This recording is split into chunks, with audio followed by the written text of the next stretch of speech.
পেঁপে যারা ভালোবাসো না তারা একবার এইভাবে রান্না করে দেখতে পারো। পেঁপেটাকে একটু গ্রেট করে নিয়েছি একটু কাঁচা লঙ্কা আর তেজপাতা, আর একটু মটর ডাল ভেজে বড়া করে প্রথমে তুলে নিলাম।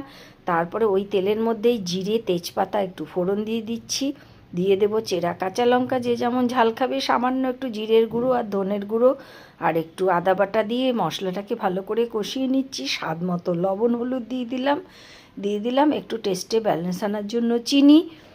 তো সবটা দেওয়ার পরে মশলাটা কষা হলে ওই গ্রেট করে রাখা পেঁপেগুলো ছেড়ে দিলাম আর বড়াগুলো দিয়ে দিলাম, দিয়ে একটু ঢাকা দিয়ে দেব। কিছুক্ষণ ঢাকা দেওয়ার পরেই পেঁপেটা সেদ্ধ হয়ে যাবে। দেখো এই যে হয়ে গেছে। নাড়াচাড়া করে আর নামানোর আগে একটু ঘি দিয়ে দিলেই তৈরি হয়ে গেল সুস্বাদু পেঁপে দিয়ে মটর ডালের বড়া দিয়ে সুস্বাদু পেঁপের ঘন্ট। একবার এই রেসিপিটা অবশ্যই ট্রাই করে দেখো, আশা করি ভালো লাগবে। ছোট্ট একটা ব্লগ তোমাদের সঙ্গে শেয়ার করলাম, ভালো লাগলে please like share and subscribe করে দিও।